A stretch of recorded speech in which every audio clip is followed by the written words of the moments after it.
अस्सलाम वालेकुम नाज़रीन, एक महकती और चहकती सुबह के साथ मैं हूं आपका मेज़बान हन्नान बुखारी। नाज़रीन, दुआ करते हैं कि आज सुबह आपके लिए ढेरों ढेर खुशियां लेके आपकी चौखट पे आपका इंतजार करेगी। उसी दुआ के साथ आज के प्रोग्राम को आगे बढ़ाते हैं। नाज़रीन, जैसा कि आपको पता है कि शो के फर्स्ट सेगमेंट के अंदर हमने कोई ना कोई हॉट टॉपिक, हॉट डिस्कशन या फिर कोई ऐसे इश्यूज उजागर करने होते हैं जिससे आम पब्लिक को जो है बहुत सारे मसाइल का सामना करना पड़ रहा होता है।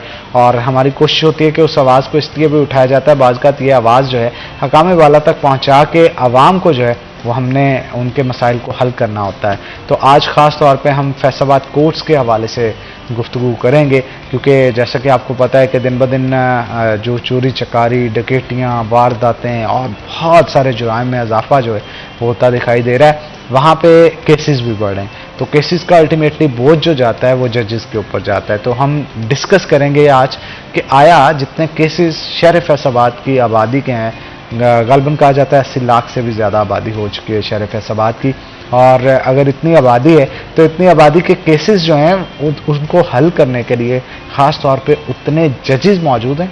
अगर नहीं है तो जो जजेस ऑलरेडी मौजूद हैं उन पर जो बर्डन आ रहा है उसकी वजह से कौन से मसाइल हैं जो कि जन्म ले रहे हैं। तो इस मौजू पे गुफ्तगू करने के लिए आज हमारे साथ हमारे रिपोर्टर हाशिम मौजूद होंगे, उनसे बात करेंगे। अस्सलाम वालेकुम जनाब and welcome to the show. कैसे हैं आप? मिजाज ठीक है? मैं ठीक, आप सुनाएं? जी मैं बिल्कुल ठीक ठाक। हाशिम, ये बताइएगा कि जो जजेस हैं इनकी तादाद क्या पूरी है आबादी और केसेस के तनासुब के लिहाज से? सबसे पहले तो हनान भाई आपका बहुत शुक्रिया। आपने प्रोग्राम के शुरू में बात की थी कि चोरी चकारी जो है वो इस तरह की या दीगर जो वारदातें हैं वो बढ़ रही हैं, तो इसी वाले से हम बात करेंगे जजेस को लेकर के, जजेस की तादाद पूरी है या नहीं। तो मैं सबसे पहले रफ साहब को बताता चलूँ कि इस वक्त जो फैसलाबाद में पेंडिंग केसेज हैं वो चाहे सिविल के हों या फौजदारी के हों, तो वो कुल मिला के तकरीबन 80,000 से ज़्यादा जो केसेज हैं इस वक्त वो फैसलाबाद के अंदर जो है वो इस वक्त पेंडिंग है। अच्छा। और इन केसेस को निपटाने के लिए जो जजेज हैं वो सिर्फ जो है वो सिविल और एडिशनल सेशन जजेस को मिला लें तो वो तकरीबन 115 जजेज जो हैं वो बनते हैं।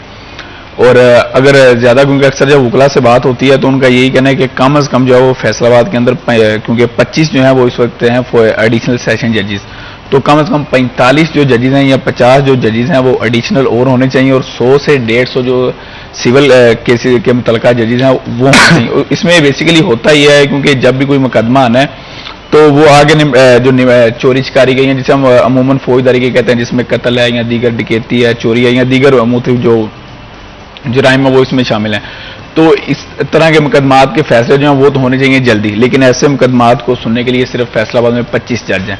अगर इन 25 की अगर बात की जाए तो उनमें 5 से 7 ऐसे जजेज हैं जो कि अमूमन जो है वो सिविल तर्ज के केसेस देखते हैं, जिनमें हम बात की जाए अवाम के ज़मीनों के केसेस हैं या दीगर किसी का गैस चोरी के मामला, रेंट के मामला, इस तरह के जो केसेस हैं वो इस तरह के जजेस सुनते हैं। तो कुल मिला के 15 जजेस या 20 जजेस हैं वो कह लें, क्योंकि दीगर जजों के पास कम केस होते हैं, किसी के पास 8-10 केस होंगे, किसी के पास 10 से 15 केसेस होंगे। ज़्यादातर 10 से 12 या 15 जजेस ऐसे हैं इस वक्त फैसलाबाद के अंदर जो इस तरह के हीनियस क्राइम के जो केसेस हैं वो निपटाते हैं। तो होता ही है कि हर जज के पास, आप सुबह जब काज देखते हैं तो हर जज के पास तकरीबन 100 से 150 केस जो है वो लगा होता है। अब फिर अगर इस 100 से 150 केसेस की बात की जाए तो इसमें से जो कम से कम 80% केसेस होंगे वो होंगे जमानतों के। अब मसला ये होता है कि जब एक जज के पास इतने केसेज हैं तो उसमें जो अदालतों की डिवीजन होती है इसमें जमानत की दरखास्त, रिमांड, उसके साथ साथ स्टे ऑर्डर की जो इस तरह की 3-4 दरखास्तें होती हैं, इन्हें गिना जाता है इमरजेंसी नोयत की दरखास्तें। ये दरखास्तें सबसे पहले जो हैं वो सुनी जाती हैं। तो जब एक जज के पास जो है वो 70 से 75 या 80-90 दरखास्तें इस तरह की पड़ी होंगी या 22 और 22B की पुलिस जो है वो मुकदमा दर्ज नहीं कर रही, तो वो जज के लिए भी ज़रूरी है कि वो इस तरह की दरखास्तें जो है वो पहले सुने। तो होता यह है कि 2 से 3 बजे तक यही जो दरखास्तें हैं ये ख़त्म ही नहीं होती। इसके बाद फिर बारी आती है आकर ट्रायल केसेस की। अब होता ही है कि एक जो जज है वो भी जाहिर सी बात है, हर वो भी इंसान है। जब उन्होंने 80 केसेस ऐसे सुन लिए हैं सुबह से बैठकर जो जमानत के हैं या 22 से 22B के हैं या किसी 491 की जो है वो रिट पिटिशन है इस तरह की, जब उन्होंने सुन लिया तो हमारे पास 2 बजे तक वही सुने हैं, 4-4:30 बजे तक कोर्ट का टाइम है, पीछे 2 घंटे सिर्फ बचते हैं हमारे पास। वो भी मैं ज़्यादा से ज़्यादा बता रहा हूँ 2 घंटे बचते हैं हमारे पास ट्रायल केसेस के हवाले से। अब 2 घंटे में चाहे अगर एक साइड की वकील ने बहस करना शुरू कर दिया तो चाहे 5 से 7 समातों में वही जो है वो ले जाते हैं। इसमें बाज़ दफ़ा ऐसे होता है कि वकील जो है वो जानबूझकर मामले को लटकाते भी हैं, तो जिसके बाद मैं ये कह रहा हूँ कि मामला 5 से 7 समातों के अंदर चला जाता है। अब हर 15 दिन के बाद या 8 दिन के बाद एक समात भी करें तो 5 से 7 जो समातें हैं वो कम से कम 1.25 महीना 2 महीने जो है वो ले जाती हैं। तो ये तो मामला इस तरह जब ये बहस तक आता है तो ये 2 से 4 माह जो है वो तब उसमें लग जाते हैं। लेकिन इससे पीछे जो है वो पुलिस की जानिब से अब चलान जो पेश करना होता है वो पुलिस के पास ज्यादा से ज्यादा जो है वो 14 दिन और 3 दिन राहदारी के डालकर 17 दिन बनते हैं। 17 दिन से ज्यादा जो है वो चलान लेट नहीं होना चाहिए पाकिस्तानी कानून के मुताबिक। लेकिन यहाँ पर सिर्फ ज्यादती के अगर केसेस की बात की जाए तो उनका 60 से 65% केसेस के चलान ही अदालत के अंदर जो है वो जमा ही नहीं करवाए गए अभी तक। और 1 साल के ऐसे भी केसेस हैं जिन्हें 6-6 माह गुजर चुके हैं, 1-1 साल जो है वो गुजर चुका है, पुलिस जो है वो चलान ही जमा नहीं करवा रही। और अगर पुलिस की जानिब से चलान नहीं जमा करवाया जा रहा तो इसका सादा सा मतलब है कि पुलिस जो अदालत है उसकी जानिब से अभी तक इस मुकदमे का ट्रायल ही नहीं शुरू हुआ। जब एक बंदे को आप जो है वो वहां पर रख रहे हैं 6 माह के लिए, वो जेल के अंदर बंद है और समाज जो है उस मुकदमे के आगे इस वजह से नहीं बढ़ रही क्योंकि उस मुकदमे का चलान ही जो है वो नहीं पेश किया गया। नाजरीन के लिए मैं सादा लफ्ज़ में बताता चलूं तो चलान बेसिकली वो होता है पुलिस की रिपोर्ट, किसी भी मुल्ज़िम के हवाले से पुलिस जो है वो अपनी रिपोर्ट अदालत के अंदर जमा करवाती है कि आया ये मुतलका मुल्ज़िम जो है वो इस मुकदमे के अंदर मतलूब है, अगर है तो इस मुल्ज़िम की जानिब से इस मुकदमे के हवाले से जब तफ्तीश की गई है तो इसने क्या बयान दिए हैं, क्या आया इसने जुर्म जो है वो उसका इकरार कर लिया है या नहीं किया, या इसने सारे मुहरकात जो है वो केस के अंदर वो एक बनाकर जो है वो जज को रखते हैं, जिसके बाद जो है वो उसकी बुनियाद पर ट्रायल जो है वो आगे चलता है। और ट्रायल चलने के बाद जो है नॉर्मल साल से 1.5 साल के अंदर जो है वो फैसला किया जाता है कि आया ये बंदा जो है वो बेगुनाह है या गुनाहगार है, उस केस का जो फैसला है वो सुनाया जाता है। तो ये मैं नॉर्मल सिचुएशन की बात कर रहा हूँ कि साल से 1.5 साल लगता है। लेकिन जब एक जज के पास वही दोबारा बात के 120 से 150 तक केसेज होंगे, 80 से 90 केसेज वो होंगे जो कि एमरजेंसी नौयत के होंगे, बाकी उसके पास 50 से 60 केसेज इस नौयत के होंगे जो कि ट्रायल केसेज होंगे, तो वो रोजाना की बुनियाद पर मेरे ख्याल में कोई भी जज 2 से ज्यादा केस जो है वो नहीं सुन सकता, खास करके जब बहस चल रही हो या जो गुहान है उसमें तो कई घंटे भी लग जाते हैं बाद। बिल्कुल। तो मैं वही आपको बता रहा हूँ कि जब एक तरफ का वकील अगर दलाइल देना शुरू कर दे तो बाद वक्त खींच कर वो 4 से 5 समातों तक जो है वो ले जाता है। अब होता है इसमें यह है कि एक जज जो है वो ज्यादा से ज्यादा फिर एक दिन में 2 केसेस सुनेगा, तो जब 2 केसेस सुनेगा तो जाहिर सी बात है कि तमाम जो केसेस हैं जो इंसाफ का असूल है उसमें देर होती जाएगी। अगर हम वही नए जजेस जो हैं यहाँ पर तैनात हो, जिस तरह जो सीनियर वकला हैं उनका यही कहना है कि 40 से 45 नए जो जजेस हैं उनको तैनात किया जाएगा। अगर उनको तैनात किया जाता है तो फिर इसका ये फायदा होगा कि उसके बाद जो है बाकायदा तौर पर अगर हम डिवीजन बना देते हैं कि एमरजेंसी नौयत के जो केसेस होंगे उसमें 491 या 22 और 22B की जो रिटें हैं वो फलां जज सुनेगा, ज्यादती के केसेस होंगे तो वो फलां जज सुनेगा, चोरी के होंगे तो वो फलां जज सुनेगा। स्पेशल अदालतें जो वो कुछ अर्सा पहले यहाँ पर भी मुख्तस की गई थी लेकिन वो सिर्फ बराए नाम ही है, क्योंकि अब जजेस कम है, केसेस ज्यादा हैं, तो जाहिर सी बात है वो तमाम जो जजेस इस वक्त मौजूद हैं उन पर केसेस जो है वो डिवाइड करने पड़ते हैं। तो अब होता यहाँ पर ऐसे है जो ज्यादती के हवाले से स्पेशल बनाई गई कोर्ट, वहां पर चोरी चकारी के केसेस भी होते हैं, वहां पर कत्ल के केसेस भी होते हैं, और ये सब कुछ जो है वो इसी वजह से होता है क्योंकि जजेस की कमी है। यही अगर जजेस की कमी को हम पूरा कर दें तो वो केसेस जिनके फैसले 2.5-3 साल जो है वो लगते हैं, इन्हीं केसेस पर पहले जो है वो 5 से 7 साल भी लग जाते थे। इवन अब भी कभी कभार अदालतों के फैसले आते हैं, जब मैं अक्सर उसके हवाले से खबर दे रहा हूँ तो 2013 के अंदर जो है वो मुकदमा दर्ज हो रहा होता है और 2023 के अंदर आकर जो वो बंदा बरी हो जाता है। अब इसका मतलब यह है कि उस बंदे के 10 साल जो है वो बेगुनाह जेल के अंदर जो है वो कैद रहा। तो इसके भी अल्टीमेटली जो कसूरवार हमारा बनता है वो इंसाफ का सिस्टम ही बनता है, क्योंकि हमारा निज़ाम ही ऐसा है कि हम उसको 10 साल तक जो है वो इंसाफ फराम नहीं कर सके।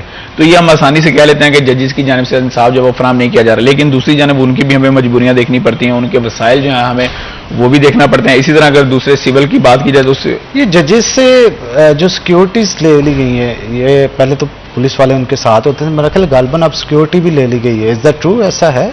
नहीं, फिलहाल तो ऐसा नहीं है, क्योंकि ये कोई भी जज है तो एडिशनल की मैं हवाले से अगर बात करूं तो जो सेशन जजेस होते हैं मुख्तलिफ अजला के, उनके पास तो अपना मुतलका जो स्क्वाड है वो होता है, इसमें पुलिस की गाड़ी है या उसके जितना भी उनका बनता है वो होता है। बाकी जो है वो जजेस के पास एक जो गार्ड है वो उनके पास मौजूद जो है वो इस वक्त है। हाँ, अगर इससे आज से 1 से 2 साल पहले अगर इस तरह था तो फिर हम ये कह सकते हैं कि पहले जजेस के पास सिक्योरिटी होती थी, लेकिन अब नहीं है। होता है क्योंकि मुख्तलिफ जो है वो हमें अदालतें देखनी पड़ती हैं। इसमें ये होता है जिस तरह दहशतगर्दी की खसूसी अदालत है तो उसके जो जज है उनके पास जो है वो अच्छी खासी जो सिक्योरिटी है वो उन्हें फ्राहम जो है वो की जाती है, और यही वजह क्योंकि उनकी अदालत में इंसदाद दहशतगर्दी की अदालत है तो आप समझ सकते हैं कि उसमें खतरनाक नौयत के जो केसेस हैं वो होते हैं। लेकिन अब यहाँ पर अमूमन ये होता है कि एक जज जो वो जमीनों के हवाले से केस हो रहा है या नॉर्मल चोरी चिकारी के हवाले से केसेस हो रहा है तो उनकी जान को मेरे ख्याल में उतना खतरा नहीं होता, क्योंकि ऐसी वारदातें स्पेशली जो छोटी वारदातें उसके अंदर जो है वो छोटे छोटे जो लोग हैं वो मुलविस होते हैं, आम जो लोग होते हैं, क्योंकि वो मुख्तलिफ मसाइल की बुनियाद पर भी हम ये कह सकते हैं कि लोग ऐसे होते हैं मसाइल की बुनियाद पर चोरियां जो है, खास करके आजकल जिस तरह आपको पता है मुल्क के माशी हालात हैं तो वारदातें भी जो है वो बढ़ रही हैं। तो अच्छा, वारदातों से ही मैं यहाँ पे एक बात जो है वो मेरे जहन में आई, मुझे ये बताइएगा कि बहुत सारे लोग होते हैं पुलिस के खिलाफ भी मुकदमे दर्ज करवाते हैं, कि नाजायज़ हीरोइन डाल दी गई, नाजायज़ डकैती का पर्चा डाल दिया गया। वो एक गालबन चरस डालने पे कोई मुकदमा आता है 9B का, 9C का, सॉरी, तो वो भी, इस पे भी काफ़ी लोग जो है वो खदशात जाहिर करते थे। इस तरह की चीज़ें जो है उसके ऊपर क्या स्टांस है जजेस का, और कितने मुकदमे सुने जा रहे हैं इस तरह की नौयत के जो हैं?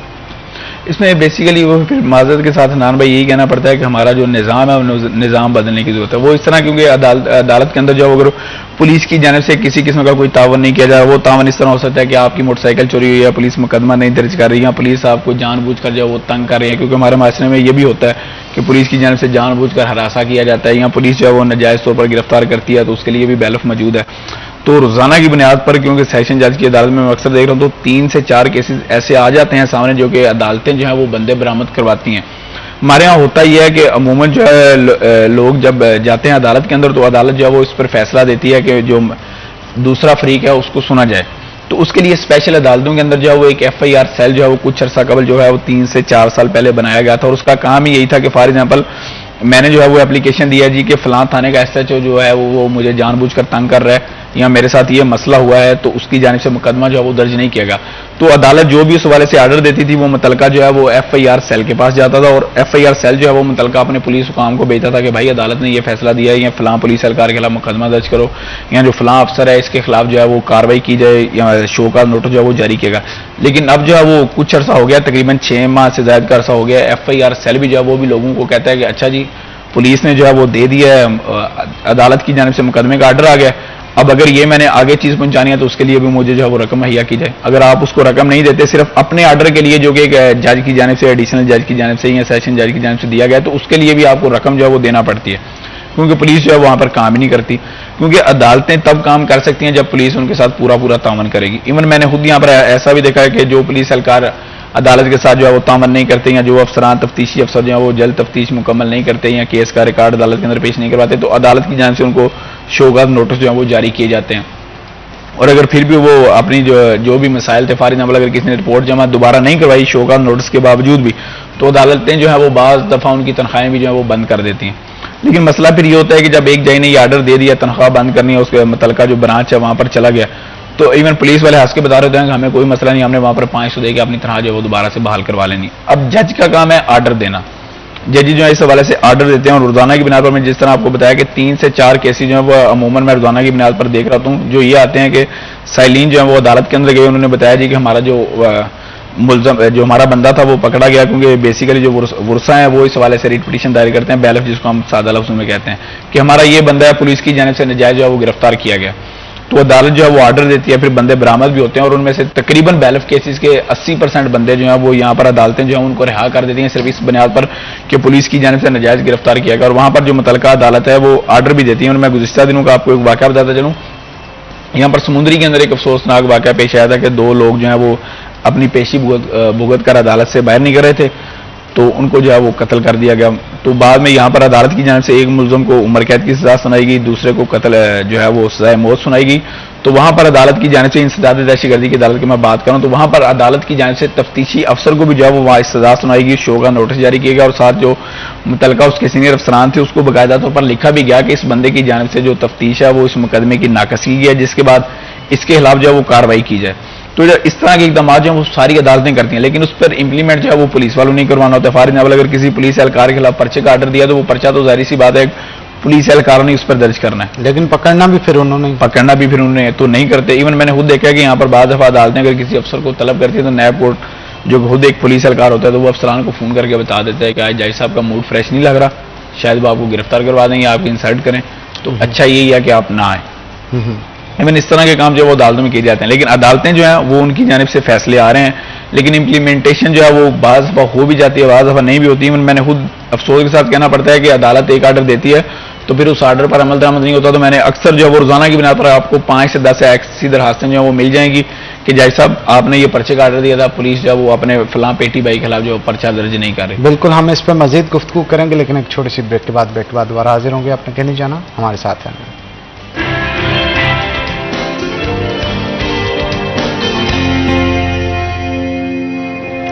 वेलकम बैक नाज़रीन। ब्रेक के बाद खुश आमदीद। ब्रेक के बाद हमें हमारे सीनियर रिपोर्टर जहांगीर अशरफ ने भी जो है वो ज्वाइन किया है, तो आपको वेलकम करते हैं जी शो के अंदर। जहांगीर साहब, क्या कहेंगे, बच्चों के एडमिशन्स हो रहे हैं आजकल और कौम के मुस्तकबिल के मामार जो है वो तैयार किए जा रहे हैं, तालीमी निज़ाम पे मुतमिन नज़र आ रहे हैं पेरेंट्स। कोई किसी स्कूल में जा रहा है, कोई किसी में जा रहा है, कोई कहीं पे एडमिशन ले रहा है, कोई फ्यूचर प्लानिंग्स कर रहा है। और क्या स्कूल्स जहाँ पे एडमिशन्स दिए जा रहे हैं वहाँ पे कोई कैरियर काउंसलर्स मौजूद हैं जो बच्चों को उनके नंबर्स देख के कुछ बता सके? अच्छा हनान, हमारे यहाँ प्लानिंग और करियर काउंसलिंग बिल्कुल ना होने के बराबर है, और जो चीज़ स्कूल में होनी चाहिए थी वो यूनिवर्सिटीज़ में करियर काउंसलिंग के नाम पर डेस्क बने होते हैं, या हालांकि वहाँ पर जॉब प्लेसमेंट होनी चाहिए। क्या होता है मामला कि बच्चा जब स्कूल में होता है तो उसके माइंड में सिर्फ 2-3 प्रोफेशन होते हैं माइंड में कि एफएससी प्री इंजीनियरिंग करेगा या मेडिकल करेगा। उसके अलावा आजकल चूंकि कंप्यूटर का दौर है तो आईसीएस भी काफ़ी है, और काफ़ी लोगों की विश है कि वो जनाब आईसीएस करके आगे बीएससीएस करेंगे और शायद डॉलर की बारिश हो जाएगी। अच्छा, ये वो खुशफहमी है जो 4-6 साल ज़ाया करने के बाद वो कहता है कि यार ये डिग्री करने के बावजूद मेरे पास कोई ऐसी हुनर, कोई ऐसी स्किल नहीं है कि मैं जनाब सीएस करने के बाद भी आईटी में कोई ग्रो करूं। उसके बाद उसको अलग से स्किल सीखना पड़ती है। ये हमारे ओवरऑल सिस्टम का एक फ्लॉ है कि आप डिग्रियां, कागज़ के टुकड़े इकट्ठे करते रहते हैं, लेकिन आपके पास स्किल नहीं होती, जिसकी वजह से आपको दोबारा कहीं ना कहीं या तो इंटर्नशिप्स करना पड़ती हैं या आपको कुछ स्किल सीखना पड़ती है। हमारे ओवरऑल एजुकेशन सिस्टम में ये बहुत बड़ी खामी है कि हमारे यहाँ सिर्फ नॉलेज पे फोकस किया जाता है, उसके अलावा जो बाकी चीज़ें हैं स्किल्स, उस पर फोकस नहीं किया जाता। जैसे हमने पहले भी कई बार बात की है कि हमारे यहाँ बच्चा 16 ईयर एजुकेशन अपनी इंग्लिश मीडियम में हासिल करता है और सारे वालिदैन बड़े खुश होते हैं कि हमारा बच्चा इंग्लिश मीडियम में पढ़ रहा है, लेकिन एट द एंड वो ना तो इंग्लिश स्पोकन होता है अच्छा, ना उर्दू में स्पीक उसकी अच्छी होती है। किसी भी हवाले से वो अपने आप को वो नहीं कर पाता कि मैं जनाब मास्टर्स हूँ किसी सब्जेक्ट में, क्योंकि सबसे बड़ा एम्प्लॉयर की तरफ से कंप्लेन यही होती है कि बच्चे के पास डिग्री तो है लेकिन रेलेवेंट नॉलेज नहीं है, रेलेवेंट स्किल्स नहीं है। अच्छा, नॉलेज और स्किल दोनों नहीं है। हालांकि नॉलेज हम किताबों में दे रहे हैं, रटा सिस्टम लगा रहे हैं, नॉलेज की जो एम्प्लॉयर बात करता है वो बेसिकली है कि उसकी समझ बूझ कितनी है उससे रेलेवेंट, वो नहीं होती हमारे यहाँ, क्योंकि हमने तो बच्चे को रटा लगवाया, उससे 2 + 2 4 करवाया, उससे ये नहीं कहा कि जैसे सोशल साइंसेज वाले कहते हैं कि हमारे लिए, या फाइन आर्ट्स वाले कहते हैं कि हमारे लिए 2 + 2 22 भी होता है। तो आप मुख्तलिफ एंगल से सोचने को परवाह नहीं चढ़ा रहे। हमारी यूनिवर्सिटीज़ में क्वेश्चन करने वाले बच्चे को टारगेट कर लिया जाता है, उसके ग्रेड खराब किए जाते हैं, उस बच्चे का फ्यूचर दांव पे लगाया जाता है कि ये ज्यादा हीरो बन रहा है क्लास में। मतलब इवन उससे ऐसा टॉन्ट किया जाता है कि तेनों बोता पता है, या इस तरह से कुछ इस तरह की लैंग्वेज अगर टीचर यूज करेंगे तो बच्चे का मोराल डाउन होगा, हाई होने की बजाय। तो हमारे यहाँ ये बहुत बड़ा, मैं समझता हूँ स्टार्ट से लेकर एंड तक, यूनिवर्सिटी तक, बच्चा जब अपनी स्कूलिंग, कॉलेज, यूनिवर्सिटी लाइफ उसमें बच्चे को सपोर्ट करने के बजाय उसको डिस्करेज किया जाता है। कोई नई चीज़, कोई नया आइडिया प्रेजेंट करने पर उसको कहा जाता है कि यार तुम ज़्यादा शौकीन मार रहे हो, तुम ये कर रहे हो, वो कर रहे हो। हालांकि उसको देखना चाहिए कि बच्चा अगर सोच रहा है तो उसको आप सपोर्ट करें, उसे कि गुड, इसको इनोवेट करें, इसको इम्प्लीमेंट करें, उसको मुख्तलिफ सोचने की सलाहियतें उसमें उजागर करें। लेकिन हमारा सिस्टम जो एजुकेशन का है, वो स्कूलिंग हो, कॉलेज हो, यूनिवर्सिटी, उसको वो डाउन करता है और लिमिट उसकी लगा देता है कि आपने इससे बाहर नहीं जाना। अच्छा, मुझे ये बताइएगा, ये जो एडमिशन्स हो रहे हैं यहाँ पे एस्टिमेटली अगर देखा जाए तो कितने नए बच्चे होंगे जो कि इस साल कॉलेज और इसके साथ साथ स्कूल्स में एडमिशन के लिए भर्ती होगी, और इसके साथ साथ ये भी बताइएगा कि गुज़श्ता साल से इनकी तादाद ज़्यादा होगी या कम है? अच्छा, पेइंग कैपेसिटी के हवाले से बच्चों की तादाद कम हो रही है कि अब पहले से लोग अवॉइड कर रहे हैं कि अपने बच्चों को हायर एजुकेशन की तरफ लेकर जाना। कॉलेजेस जो हैं वो खुद ये कह रहे हैं कि अगर 50 सीटें उन्हें मिली हैं तो उसमें से बामुश्किल 25-30 बच्चे दाखिल होते हैं बीएस प्रोग्राम में।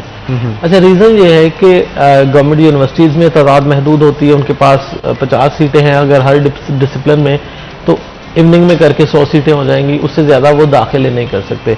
सेकंड ऑप्शन आ जाती है गवर्नमेंट कॉलेजेस की, और गवर्नमेंट कॉलेज फैसलाबाद में जो बीएस करवाने वाले हैं वो 8-10 होंगे, उसमें भी 50-50 सीटें उनके पास हैं, और बहुत कम कॉलेजेस ऐसे हैं जिनके पास 8-10 डिसिप्लिन होंगे, 4-5 डिसिप्लिन में बीएस करवाया जा रहा है। उसके अलावा प्राइवेट सेक्टर की बात करें तो फीसें अफोर्ड ना करने की वजह से लोग जा नहीं पा रहे वहाँ पर, और किसी भी कॉलेज के पास 100% सीटें फिल नहीं हो रही पिछले कई साल से। तो कोविड के बाद से ये सिनेरियो जो आ रहा है ना, हमारी एजुकेशन एक तो उसका स्टैंडर्ड थोड़ा सा डाउनवर्ड की तरफ गया है कि वहाँ पर आपने देखा 2 साल बच्चों को बगैर पढ़ाई के नंबर दे दिए गए। अब वही बच्चे जो मैट्रिक में बगैर नंबरों के डिग्रियां लेकर पास करके आगे आए हैं, तो आगे 2 साल में एफएससी करने के बाद इस वक्त वो बीएस लेवल पे हैं। तो उनमें एक तो अक्सर ऐसे हैं जो कि चूंकि कोविड में फ्री में नंबर मिल गए, उसके बाद उनके नंबर अच्छे नहीं रहे। अब यूनिवर्सिटीज में आपके बहुत हाई अचीवर जो हैं वो एडजस्ट हो जाते हैं, सेकंड प्रायोरिटी में गवर्नमेंट कॉलेजेस में एडजस्टमेंट हो जाती है, थर्ड नंबर पे वो स्टफ बचता है जिसके नंबर कम होते हैं, वो किसी भी जगह गवर्नमेंट साइड पे एडजस्ट नहीं होता। हमारे यहाँ ना ये बिल्कुल ऑपोजिट है कि स्कूलिंग में हम गवर्नमेंट पे बिल्कुल रिलाई नहीं करते, हमारी कोशिश होती है कि हमारा बच्चा प्राइवेट सेक्टर में पढ़े। लेकिन जैसे ही कॉलेज या यूनिवर्सिटी की बात आती है तो हमारी प्रेफरेंस आ जाती है कि गवर्नमेंट के कॉलेज में पढ़ा लें, वो निस्बतन थोड़े से सस्ते होते हैं और उनकी एजुकेशन और प्राइवेट सेक्टर की में फ़र्क होता है कि प्राइवेट सेक्टर से गवर्नमेंट सेक्टर अच्छा जा रहा है। कंपैरिजन अगर दोनों चीज़ें करें, स्टडी और फी स्ट्रक्चर, उस हवाले से लोगों की हायर एजुकेशन में तरजीह गवर्नमेंट है, लेकिन मैट्रिक तक बच्चे की तरजीह और पेरेंट की तरजीह प्राइवेट सेक्टर है। ये दोहरा मेयार क्यों है?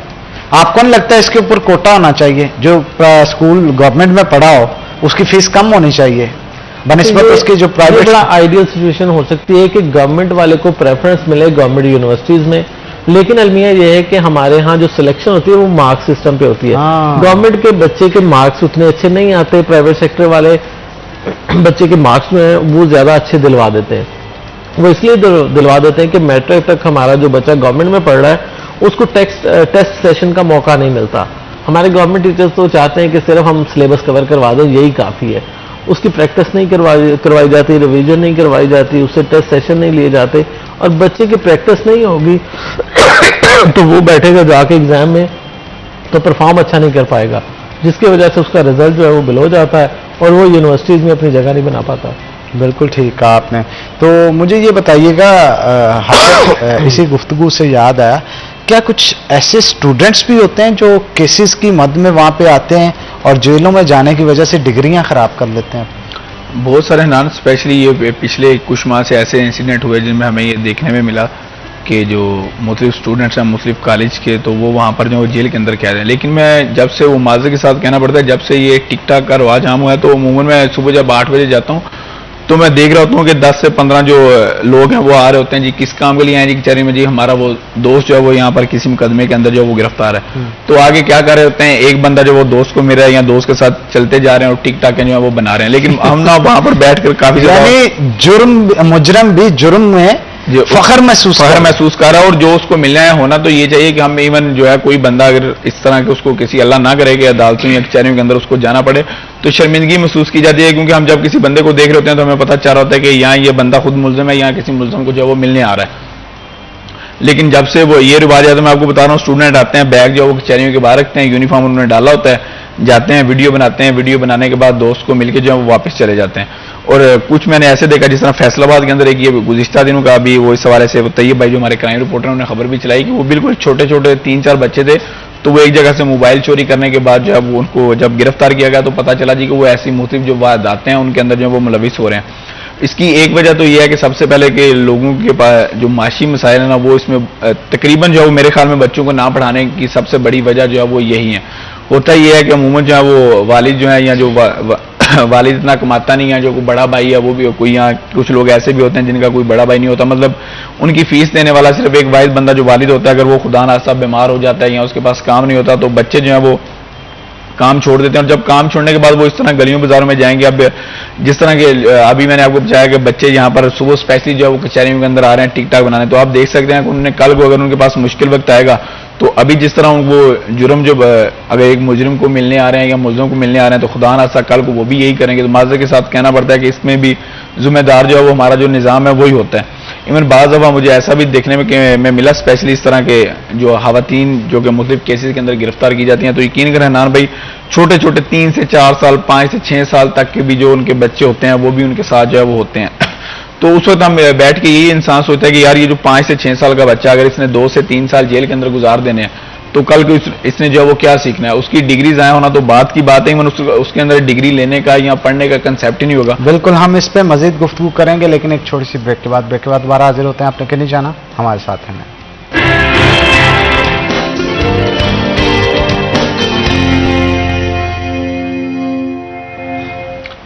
वेलकम बैक नाज़रीन, ब्रेक के बाद खुश आमदीद। जहांगीर अशरफ हमारे साथ मौजूद है, मजीद गुफ्तगू उनके साथ करते हैं। जहांगीर साहब, बहुत सारे मुजरिम ऐसे भी होते हैं जिनको तालीम मिलने की वजह से या जेल में पढ़ने की वजह से उनकी सजाएं भी माफ़ कर दी जाती हैं।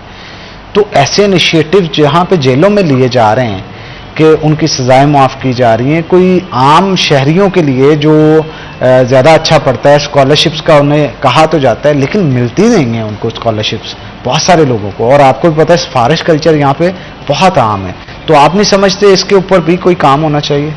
अच्छा ना, स्कॉलरशिप के हवाले से तो मेरा ख्याल है कि काफ़ी चीज़ें बेहतर हैं यूनिवर्सिटीज़ लेवल पर। उससे जो स्कूलिंग में हमारा ऐसा कोई सिस्टम है नहीं कि प्राइवेट सेक्टर में बच्चों को, जो होनहार बच्चे हैं उनको कोई स्कॉलरशिप मिले और वो गवर्नमेंट की बजाय प्राइवेट में जाएं, क्योंकि प्राइवेट वाले पहले कम से कम 1 साल तो उसको फीस देना पड़ती है, अच्छे रिजल्ट देगा तो फिर आगे उसकी फ़ीस को माफ़ करेंगे। और इसी वजह से बहुत सारे जो अच्छे स्टूडेंट होते हैं वो प्राइवेट सेक्टर में नहीं पढ़ सकते मैट्रिक तक, क्योंकि उनकी फीसें अफोर्ड नहीं हो सकती, और गवर्नमेंट में अगर वो जाते हैं तो उनकी वो ग्रूमिंग नहीं हो पाती। इंटर और उसके बाद यूनिवर्सिटीज़ लेवल में काफ़ी हद तक बच्चों को मेरिट पर स्कॉलरशिप मिल जाती हैं अगर वो अच्छे नंबर ले लेते हैं। लेकिन मसला फिर वही है कि अगर मैट्रिक तक वो अच्छा अचीव नहीं कर सके, उन्हें अच्छे असातिज़ा नहीं मिले और अच्छा स्कूल नहीं मिला और अच्छे नताइज वो नहीं दे सके, तो उसकी बुनियाद पर उन्हें फ्यूचर में भी कोई स्कॉलरशिप नहीं मिलेगा। तो सबसे पहली सीढ़ी मैट्रिक है, जिसमें उन्हें खुद को अच्छा प्रूव करना पड़ेगा कि मेरे मार्क्स अच्छे हैं, ग्रेड मैंने अच्छे ले लिए हैं, क्योंकि एट द एंड हमारा जो सिस्टम है वो सारा ग्रेड्स के, मार्क्स के इर्द गिर्द घूम रहा है। इससे बाहर निकल के बच्चे की कोई और सलाहियत है उसको साइड पे रख दिया जाता है, सबसे पहले देखा जाता है उसके मार्क्स कितने हैं। या कुछ इदारे ऐसे हैं वो स्पोर्ट्स की बुनियाद पर या लिटरेरी उसकी एक्टिविटीज़ की बुनियाद पर उसको स्कॉलरशिप देते हैं। उसमें भी ये आंसर आ जाता है कि हमारे गवर्नमेंट साइड में इन चीज़ों पे भी फोकस नहीं किया जाता कि बच्चे को वो अच्छा स्पोर्ट्समैन बना दें या बच्चे को अच्छा वो एक लिटरेरी उसमें दे दें, वो अच्छा डिबेटर हो। करिकुलर एक्टिविटीज पे फोकस हाँ, हमारे यहाँ वो इतना ज़्यादा नहीं है, जिसकी वजह से हमारे गवर्नमेंट सेक्टर के बच्चे ना तो मार्क्स अच्छे ले पाते हैं और ना ही वो स्पोर्ट्स या लिटरेरी कंपटीशन में आगे आ पाते हैं इस हवाले से, और ना वो इसी मद में जो आने वाली स्कॉलरशिप या कोटा सिस्टम है उसमें भी इतनी जगह नहीं बना पाते। तो मोस्टली हमारी यूनिवर्सिटीज़ में या कॉलेजेस में प्राइवेट सेक्टर के लोग आके ही कब्जा जमा लेते हैं। उनकी वजह यही है कि एक तो स्टार्ट में उनको मौके मिलते रहे और प्राइवेट सेक्टर वालों ने उनको डिबेट्स में भी लेके आए, ऐसे कंपटीशन में भी आ गए वो, और इसके अलावा जो भी रेलेवेंट कंपटीशंस होते हैं, और स्पोर्ट्स में भी उन बच्चों को आगे मौके मिल गए। तो वो बच्चे यूनिवर्सिटीज़ में भी सीटें अचीव कर लेते हैं और जाके कॉलेजेस में भी, और इस वजह से हमारे गवर्नमेंट स्कूल के बच्चे बिलखसूस वो पीछे रह जाते हैं। एक एलिमेंट इसमें मार्क्स के हवाले से ये बहुत इंपॉर्टेंट है कि प्रैक्टिकल के नंबर जो हैं प्राइवेट इदारे वाले बच्चे के पीछे जाके उसके 100% मार्क्स इंश्योर कर लेते हैं कि 90 में से 90 नंबर लगवा लेते हैं प्रैक्टिकल के, जबकि गवर्नमेंट का अगर टीचर उसके पीछे नहीं जा रहा और यकीनी तौर पर नहीं जाते अक्सरियत, तो वो अगर 10-10 नंबर भी वो 30 में से उसको 20-20 दे दे तो उसके 30 नंबर तो ये कम हो गए। वो किसी भी सूरत 30 नंबर को मीट नहीं कर सकता अपनी थ्योरी में, क्योंकि प्राइवेट सेक्टर के बच्चा उससे 30 नंबर वैसे ही आगे चला गया। तो ये हमारे यहाँ एक, मैं समझता हूँ कि इसको थोड़ा सा रिवाइज करना चाहिए प्रैक्टिकल को, कि थ्योरी में बच्चे के नंबर कम होते हैं लेकिन उसके प्रैक्टिकल में 100% नंबर लगे होते हैं। और नंबर लगे इसलिए होते हैं क्योंकि प्राइवेट सेक्टर वाले टीचर उसके पीछे जाके नंबर लगवाते हैं, और गवर्नमेंट सेक्टर का बच्चा अगर 90% नंबर थ्योरी में भी ले ले तो उसके वहाँ से कटौती होकर वो नीचे आ जाता है। बिल्कुल ठीक कहा आपने।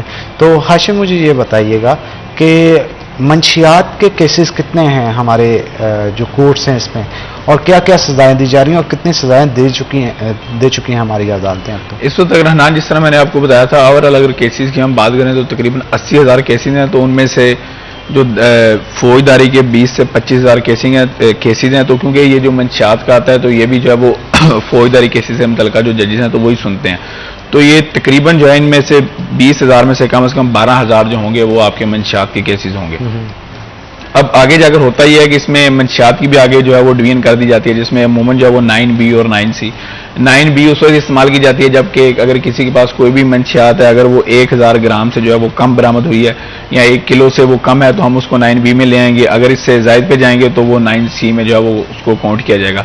9C में तो बाज़ दफ़ा है जो वैसे अगर उसकी सजा है तो उसमें तो आपको सजा मौत भी जो है वो हो सकती है। अच्छा जी जी। तो लेकिन हमारे यहाँ क्योंकि उस ये 9C में आप जाएंगे तो उसमें भी आगे जो है वो मिकदार के हवाले से जो आपको सजा दी जाएगी। अगर हमारे यहाँ अमूमन ये भी होता है कि किसी से 30-30 किलो 40-40 किलो जो है वो बरामद हो जाती है मंशियात, तो वो भी काउंट 9C में होता है, लेकिन उसको जो है वो फिर उम्र कैद जो है वो दे दी जाती है और साथ जो जुर्माना भी बड़ी तादाद में होता है, हैवी तरह का होता है, 5 लाख 10 लाख 15 से 20 लाख पर भी जो है वो बाज़ दफ़ा पहुंच जाता है। तो लेकिन अगर वही क्योंकि अगर किसी के पास 1100 ग्राम है तो वो भी ज़ाहिर बात है अकाउंट तो 9C में होगी, लेकिन ऐसे केस में अमूमन जो है वो सजा 3 से 5 साल या 10 साल तक जो है वो दी जाती है और जुर्माना जो है वो इसमें 5 लाख से 10 लाख तक जो है वो दिया जाता है। दूसरी जानिब अगर हम 9B के केसेस के अंदर आए तो यहाँ पर जो सजाएं हैं वो तकरीबन ज़्यादा से ज़्यादा जो है वो इसमें 3 साल तक जो है वो अमूमन यहाँ पर देते हैं, क्योंकि हमारे यहाँ होता ही है कि पुलिस की जानिब से केस जो है वो बड़ा बनाया जाता है, लेकिन क्योंकि अदालतें जो है उन्होंने तो देखना है कि माल मुकदमा कितना है। पुलिस ने बाद दफ़ा ये भी लिखा होता है जी कि इस बंदे से 5 किलो मंशियात बरामद हुई,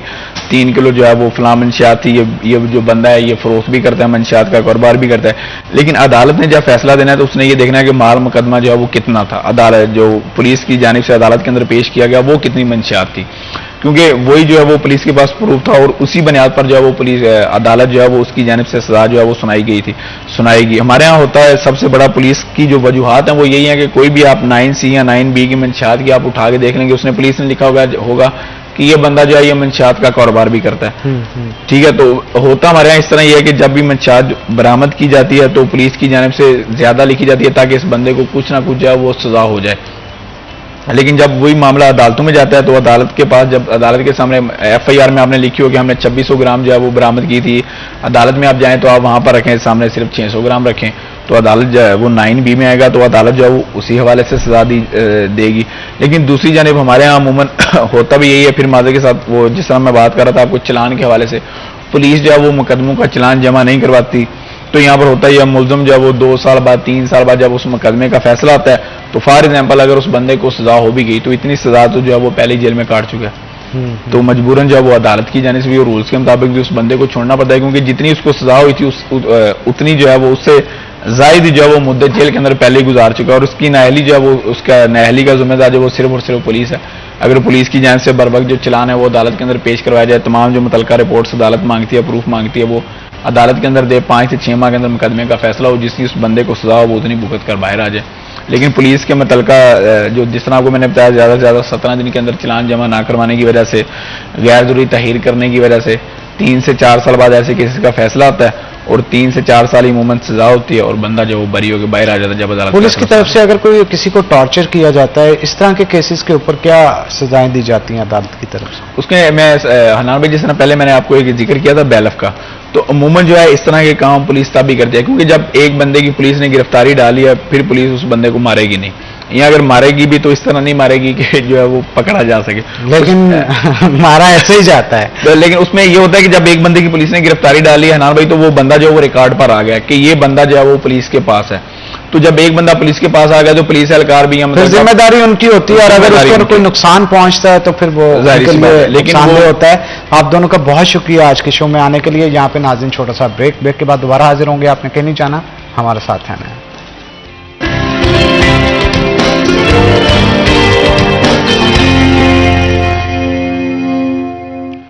वेलकम बैक नाज़रीन, ब्रेक के बाद खुश आमदीद। ब्रेक के बाद हमें एक और नए गेस्ट हैं जिन्होंने ज्वाइन किया है और उनका तारुफ करवाने से पहले मैं बताता चलूं कि मुल्की मुआशी सूरत हाल के ऊपर आज ख़ास तौर पे हम डिस्कशन करेंगे, क्योंकि आपको पता है कि बड़ी अनस्टेबिलिटी आ चुकी है। डॉलर का और पेट्रोल का रोना तो रोते थे, लेकिन बिजली के बढ़ते हुए बिलों ने जो है वो बहुत सारों की जान निकाल दी है। अब एक शख्स जो कि 20,000 रुपया महीना कमाता है, बिल ही उसका 22,000 आ रहा है, वो कहता है कि बिल जमा कराने के पैसे नहीं है, वो किस तरह से बाकी मामलात को लेके चलेगा। और इस मामले में आपने देखा होगा कि अक्सर शहर के अंदर मुख्तलिफ जगहों के ऊपर एहतजाज जो है वो जारी सारी है। बहुत सारे लोग बाहर निकल रहे हैं, बिलों को सामने लेके आया जा रहा है और कईयों ने बिल जला भी दिए। लोग जो हैं वो काफ़ी परेशान हैं। उनका कहना है कि पॉलिसीज़ दुरुस्त की जाएँ, इसी पॉलिसीज पे रहना है तो उनका जरिया मुआश कुछ बढ़ा दिया जाए ताकि वो अपने जितने भी ड्यूज़ हैं वो सारे के सारे दे सकें। तो इस मौजू पे गुफ्तगू करेंगे। हमारे साथ राना मोहम्मद सिकंदर आजम साहब मौजूद हैं और साबिक प्रेसिडेंट भी हैं फैसलाबाद चैम्बर ऑफ कॉमर्स के। आपको वेलकम करते हैं जी शो के अंदर। जी बहुत शुक्रिया नान साहब। राना साहब, बहुत दुखदायक चीज़ें जो है वो देखने को मिल रही हैं। लोग बिलक रहे हैं, रो रहे हैं महंगाई की वजह से, और स्पेशली ये जो बिजली ने गरीब आदमी को पीस दिया ना महंगाई में, इस पे क्या कहें? देखें, बिल्कुल सही है। एक तो लोगों के सोर्स ऑफ इनकम जो है वो नहीं बढ़े। एक्चुअल है कि आप सैलरीज में इस तरह इजाफा कर दें या लोगों की आमदन इस तरह बढ़ जाए कि वो इसे पे करने में कोई दिक्कत महसूस ना करें। लेकिन एक्चुअल है क्या कि रेट जो बिजली के खास करके हैं वो इस तरह के उनकी बढ़ोतरी है कि जिसका कोई तसव्वुर नहीं कर सकता। और उसमें आप देखें ये जो हमारी हाइड्रो है और थर्मल है और जो हमारी एलएनजी और फर्नेस से बिजली चार हमारे पास ज़राए हैं। पानी से बिजली बनती है जो आपके डैम है, उसके बाद आ जाएं आपके जो फर्नेस आयल से बनते हैं, डीजल और आरएलएनजी गैस से। अब चारों जो सोर्स हैं इनमें जो 60% आपके पास बिजली प्रोड्यूस होती है वो होती है आपकी हाइडल से, जितने भी आपके डैम्स हैं या ज़राए इस तरह के हैं। तो अब 40% जो आप बना रहे हैं, यहाँ पे फ़र्क कहाँ आ रहा है? अच्छा, वो जो बिजली है अप्रॉक्सीमेटली उसका रेट जो बनता है मिला के वो 6 से 7 रुपये पर यूनिट बनता है। अब ये 60 रुपये यूनिट कैसे होता है? सवाल सबसे पहले है कि महंगी बिजली है क्यों? इसमें पिछली हुकूमतों ने जो आप 2 दहाई पिछली हुकूमतें जो भी होगी, अब मैं किसी का नाम नहीं लेता, उनमें बेनज़ीर भुट्टो की हुकूमतें भी थी, उसमें मियां नवाज शरीफ की हुकूमत भी थी। अब इन्होंने एग्रीमेंट जो किए अपना प्राइवेट जो बिजली बनाने वाले थे उनके साथ, हम आपको कैपेसिटी चार्जेस देंगे। हमारा मुल्क वो पोर्ट हो, वो कोई जगह भी है, आरएलएनजी का आपने अगर स्टेशन बनाया उसका भी, ये करते क्या, उनके साथ इन्होंने एग्रीमेंट किए कि हम आपको कैपेसिटी चार्जेस देंगे।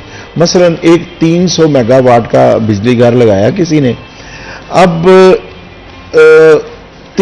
इन्होंने उससे डीजल और फर्नेस गवर्नमेंट ने सप्लाई देनी होती है, लेकिन उसके साथ रेट तय हो जाता है कि ये हम आपको ईंधन हम सप्लाई देंगे और आप हमें बना के देंगे 300 मेगावाट बिजली, और ये रेट आपका होगा बना के देने का। जो रेट तय करते हैं वो 10 सेंट है, 17 सेंट है, 20 सेंट है, जो भी है। इन्होंने तभी उस दौर में बांग्लादेश के साथ एग्रीमेंट हुए थे, इंटरनेशनल नहीं है ये। अच्छा, वहां पे हमसे 3-4 सेंट कम पे रेट तय हुए बांग्लादेश में, और हमारे ये किकबैक्स की वजह से रेट जो है हाई इन्होंने यहाँ एग्रीमेंट कर लिए। अब करते क्या है, जब इन्होंने उनके साथ एग्रीमेंट किया कि फ्यूल हम आपको देंगे, वो डीजल की शक्ल में हो, वो फर्नेस की शक्ल में हो या गैस की शक्ल में हो। अब जब आपने उन्हें कहना जी आप 30% चलाएं, आप उनको फ्यूल दे रहे हैं 30% का, तो उनको जो अदायगी है वो आप 100% कर रहे हैं। इस वक्त जो अगर आप कैलकुलेट करें तो 16 से 20 रुपए पर यूनिट इसमें कैपेसिटी चार्जेस हैं। अच्छा, हाँ, कैपेसिटी चार्जेस हैं कि आपने 10,000 मेगावाट की कैपेसिटी चार्जेस आप उन्हें पे कर रहे हैं। नंबर 1 एक तो ये है। अब 20 रुपए, 16 से 20 रुपए पर यूनिट ये शामिल हो गया उसमें। अब आगे आ जाएं कि जो आपने फ्री बिजली जो है वो वापदा के मुलाजमीन को दी हुई है, आपने जितने हाई ऑफिशियल्स हैं उनको आपने ग्रांट की हुई है, जी ये 2000 यूनिट आपको फ्री है, ये आप फलां महकमे से आपको 1000 यूनिट फ्री है, ये है। अच्छा, जो फ्री बिजली जा रही है उसकी कास्ट जो है वो शामिल कर लेते हैं इसी में। 2 हो गए टूल। तीसरा टूल आ गया जो आपकी बिजली चोरी होती है, और उसमें सबसे ज्यादा महकमे के लोग चोरी करवाते हैं, करते भी हैं और करवाते हैं। यानी आपके कहने का मकसद है राना साहब, ये चोरियां, लैंड लॉसेस, ये जितनी भी हथकंडे जो है वो यूज किए जाते हैं, या फ्री बिजली जो कुछ भी, उसका बोझ सारा का सारा उठा के कंज्यूमर पे आ जाता है, एंड कंज्यूमर। ये किस तरह से राना साहब, जो यूनिट है वो महंगा करते हैं या फिर वो यूनिट डाल देते हैं उधर? देखिए, उसकी कीमत बढ़ा दी। मैंने आपको बताया कि 6 रुपए यूनिट अगर बिजली आपको कास्ट कर रही है, हाँ, तो आप 60 रुपए ले रहे हैं। हाँ, आपने 8 जगह पे उसको तकसीम कर दिया। नंबर 1 आपने फ्यूल एडजस्टमेंट डाल लिया। फ्यूल एडजस्टमेंट डाल के पहले आपने फ्यूल की कीमत तय की तो वो बिजली उतने की प्रोड्यूस हुई ना, आपको उसकी कास्ट निकली। अब आपने फिर एक फ्यूल एडजस्टमेंट मंथली डालते हैं आप, फिर ये करते हैं कि उसमें 3 माह की तिमाही उसमें फ्यूल एडजस्टमेंट आती है। फिर एक आता है और अदर टैक्स। अब मुझे बताएं, अदर टैक्स हमेशा जिसका आप कोई जस्टिफिकेशन नहीं दे सकते कि जी ये अदर टैक्स क्या है, भी किस मद में आप ले रहे हो। मसलन नीलम जेलम एक सरचार्ज होता था, ये 40 साल लेते रहे, नीलम जेलम बन भी गया, अच्छा वो सारा लोन पे बना, तब भी सरचार्ज पाकिस्तानी कौम से लिया जाता रहा, एक वो आ गया। फिर आता है एडिशनल सरचार्ज, एक फिर और सरचार्ज। ये 8 मुख्तलिफ किस्म के टैक्सेस हैं उसमें डाले हुए। आप अपना बिल चेक करें कि आपकी जो ये रेट क्यों बढ़ता है। ये 3-4 चीजें हैं मेन। नंबर 1 आप कैपेसिटी चार्जेस। अच्छा, ये अभी जो लास्ट गवर्नमेंट थी पीटीआई की, उन्होंने कहा जी हम इसे रिविजिट करेंगे तमाम एग्रीमेंट्स को, लेकिन चूंकि उन्हें गारंटी थी इंटरनेशनल लॉज की, इसलिए वो रिविजिट नहीं हो सकते। अब आपने 50 साल के लिए 30 साल के लिए जो एग्रीमेंट किए हैं उसका खमियाजा ये अवाम भुगतती है। होना क्या चाहिए, इसकी सोल्यूशन है नंबर 1 सबसे पहले आप अगर बिजली सस्ती पूरे कौम को देना चाहते हैं तो वो लोग, अच्छा इसमें बदकिस्मती ये है कि जो 1.5-2 लाख से लेके 20 लाख बल्कि 60 लाख तक लोग ये जो अपना सुई नादरन गैस और सुदरन गैस के जो जीएम है उनकी 60 लाख रुपया अपना नेशनल असेंबली में बताई गई है कि 60 लाख रुपया उसकी सैलरी है पर मंथ, कोई सालाना नहीं है। अब इन लोगों को अगर आप फ्री बिजली देंगे, अगर आप इनको ये सहूलियात देंगे, 60 लाख है और भाई 30,000 रुपया महीना लेने वाला बिल अपनी जेब से पे करे, 700-800 रुपया मजदूरी लेने वाला बंदा बिल अपनी जेब से पे करे, और जो आप 60 लाख या 10 लाख या 2 लाख रुपया तनख्वाह लेने वाला है उसको आप बिजली फ्री देते हैं। अब ये देखिए लोग, ये लावा है, ये फटेगा, ये अलार्मिंग चीजें हो रही हैं, जो लोग बाहर निकल रहे हैं। अब यकीन माने मेरे पास रात एक बंदा है, उसने कहा जी मैंने अपने बिजली का बिल पे करना था, मैंने अपनी मोटरसाइकिल बेची है, कोई कहता है मैंने मोबाइल बेच दिया, कोई कहता है मैंने बच्चे की फलां चीज बेची, और कोई लोग कहते हैं जी ये हकीकत है, ये कोई लफाजी नहीं हो रही कि मैंने अपनी बेगम की चूड़ियां बेच दी, मैंने कांटे बेच। अब लोग ये बेच के कर रहे हैं, अगर 1-2 माह तो निकल जाएंगे, आगे क्या होगा। ये है वो चीजें। आप सबसे पहले एक तो आपने जो एग्रीमेंट किए हैं कैपेसिटी चार्जेस के, आप उनको फुल चलाएं। आप जो 2-3 है या 10 है उन्हें रिविजिट करें एग्रीमेंट को। आप अपने मुल्क को देखें, अपने लोगों को देखें कि उनके पास सकत ही नहीं है। अब फिर लोग खुदकुशियों पे उतरे हुए हैं, तो एक तो उन्हें रिविजिट करें, दूसरा आप बिजली फ्री टोटल बंद कर दें। किसी को अगर वही वो भी पाकिस्तानी है जो आम बंदा है, हम बात तो यही बात आप देखें, जब कोई पॉलिटिकल बंदा बात करेगा जी मैं आम बंदे की बात करता हूं, मैं मजदूर की बात करता हूं। आप प्राइम मिनिस्टर को देख लें, आप प्रेसिडेंट को देख लें, आप सीएम को देख लें, कोई गवर्नमेंट ऑफिशियल देखो, बात होगी जी हम तो गरीब के साथ ही। गरीब से आप हर चीज लेते हैं, गरीब को आप देते क्या है फ्री, उसे क्यों नहीं देते आपके मैं 300 यूनिट या 400 यूनिट इसको बिजली फ्री दूंगा। आपके साथ नेबर में इंडिया है, वहां 300 यूनिट दिल्ली में वो जो केजरीवाल है सीएम वहां का, वो फ्री दे रहा है, आप क्यों नहीं दे सकते। लेकिन ये गरीब को कुछ नहीं देना चाहते। सबसे पहले ये फ्री बिजली वाला जो इन्होंने बददियानती है इसको खत्म करें। ये टोटल अगर किसी आम बंदे को नहीं मिल सकती तो किसी को भी डिस्क्रिमिनेशन क्या है, अंदाजन कितने ऑफिसर्स हैं ऑल ओवर द पाकिस्तान? ये लाखों में है, ये लाखों के लाखों नहीं अरबों यूनिट चाहते हैं, अरबों यूनिट, यही बात है। अच्छा, कोई किसी ने आज तक हमें हिसाब नहीं बताया, कोई कैलकुलेशन नहीं बताई, कोई ग्राफ नहीं बताया कि टोटल हमारी प्रोड्यूस कितनी हो रही है, कंज्यूम कितनी हो रही है, उसमें चोरी कितनी हो रही है, हमने फ्री कितनी दी है। अच्छा, इन्होंने जो ग्रांट की है हनान साहब, ये बड़ी हिसाबी किताबी नहीं, ये आम फहम सी बातें हैं कि अगर इन्होंने कहा जी कि एक लाइनमैन को 500 यूनिट फ्री हैं, तो इन्हें नहीं पता, इनके पास पूरा है स्केड्यूल है कि जी हमारे कितने लाइनमैन हैं जिनको 500 यूनिट फ्री है, हमारे कितने ऑफिसर्स हैं। अच्छा, मजेदारी की बात है कि वापडा के परमानेंट जो मुलाजिम है, नायब कासद से लेके वापडा चेयरमैन तक, सबको बिजली फ्री है। इसी तरह सुई गैस में है कि नायब कासद से लेके, चौकीदार से लेके जो जीएम है, एमडी है, उस तक गैस फ्री है। ये कब तक आपने सिस्टम चलाना है? इसके लिए सबसे पहले तो ये फ्री वाला जो खाता है ना जी, इसको बंद करें, ये लोगों पे बोझ। अच्छा, जहां पे चोरी होती है आप खत्म करें ना जी। अगर देखें यहां पे अभी हमने देख लिया है कि अगर गवर्नमेंट अपनी रिट बनवाना चाहे, अगर गवर्नमेंट सब कुछ करना चाहती है, तो बिजली चोरी शहरों के अंदर भी धड़ल्ले से लोग करते हैं, और वो पावरफुल लोग हैं, आम बंदा नहीं करता। ये चोरी हो रही है, इस चोरी को रोका जाए और इसके रेट्स जो है वो कम किए जाएं।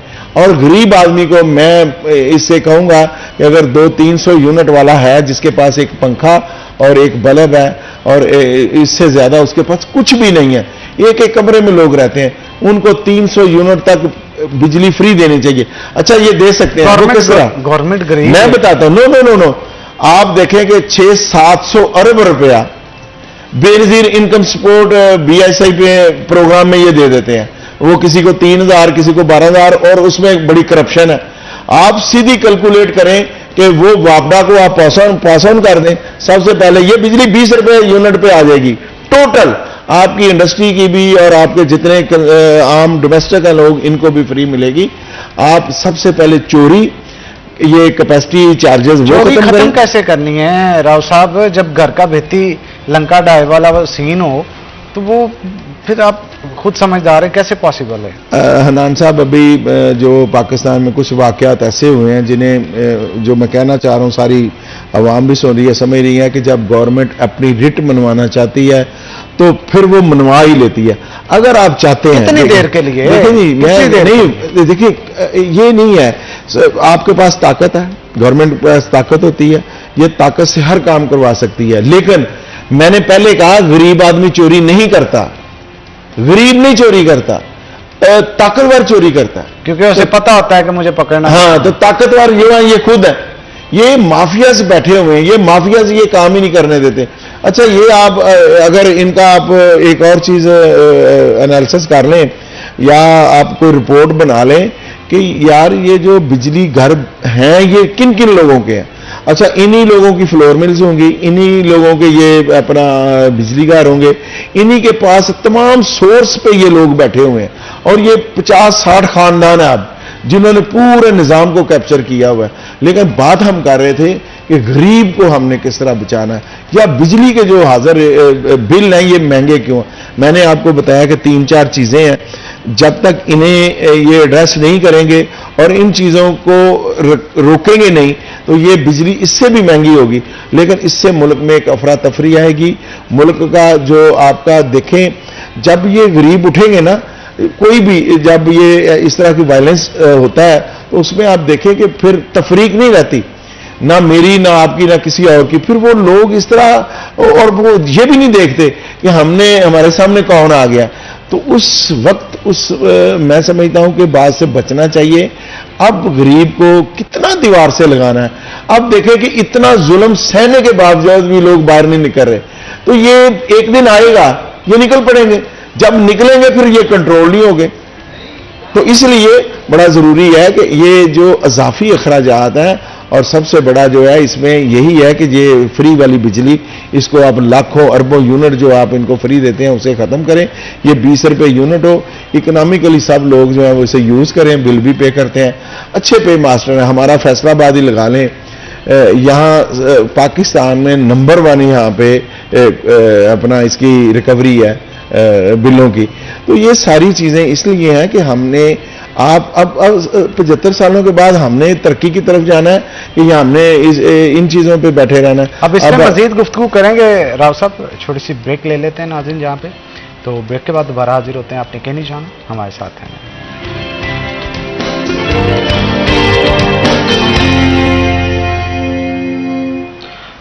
वेलकम बैक नाज़रीन, ब्रेक के बाद खुश आमदीद। राना सिकंदर आजम साहब हमारे साथ मौजूद हैं, उनसे मजीद गुफ्तगू करते हैं। राना साहब, अब सवाल यहाँ पे ये पैदा होता है कि बहुत सारे ऐसे लोग जो कि बिजली के बिल देने की इस्तात तो रखते हैं, लेकिन फिर भी कहीं ना कहीं किस्तें करवाने पहुंच जाते हैं, कोई कुछ करवाने पहुंच जाता है। अब किसी का 10 करोड़ का बिल है, वो किस्तें करवाएगा, उस महीने अगर बिल नहीं पहुंचेगा तो वो यूनिट किधर जाएंगे, किसके सर पड़ेंगे? वापडा ने तो रिकवरी करनी है पूरी। नहीं, वो यूनिट नहीं किसी को इस तरह डाल सकते। अब इसमें एक और क्या हो रहा है, महंगी बिजली में आपको और बताऊं। अच्छा, हर एरियाज का इन्होंने टाइम फ्रेम रखा हुआ है कि मसलन जिस जगह हम बैठे हैं, ये आपका स्टूडियो है और सिटी 41 का, इस एरिया की मसलन 27 तारीख को हर महीने को रीडिंग होनी है। अब जब आपने स्लैब बना दिए कि 200 यूनिट तक आपका बिल आएगा, मसलन 250, 201 हो गया तो ये हो जाएगा 4000 एक यूनिट बढ़ने से। अब 27 तारीख को छोड़ के अब एक नया इशू जो है वो लोगों के सामने आया और मुख्तलिफ जगहों पे लोगों ने मीटर रीडर को पकड़ा भी है और उसे उन्होंने पीटा भी है और मसले मसाइल भी पैदा हो रहे हैं। अब अगर 2 दिन बाद भी लेट आता है तो वो रीडिंग बढ़ जाएगी, वो रेट बढ़ जाएंगे, लोगों को उसका पे करना पड़ेगा। तो ये देखें, महकमा, मैंने जो सीईओ साहब हैं, एक दिन मेरे शोरूम के ऊपर यही हुआ कि रीडिंग की जो डेट थी तो मीटर रीडर अपना आ गया, मैंने उसकी वीडियो बना के भेज दी कि जनाब ये देखें ये बंदा क्या कर, कोई इसका जवाब नहीं आया। यानी उसने 5 दिन लेट कर दी। 5 दिन लेट करने का मकसद ये है कि मुझे 10-20 हज़ार रुपया कमर्शियल बिल है वो ज्यादा पड़ गया। तो ये चीजें हैं, इन चीजों को अब जो आप कह रहे हैं मैन पावर कम होने की वजह से ऐसा? नहीं, कैसे कम है? एक ये भी है, आज ही मैंने 5,000 इनके पास जो असल कैपेसिटी है उससे कम है।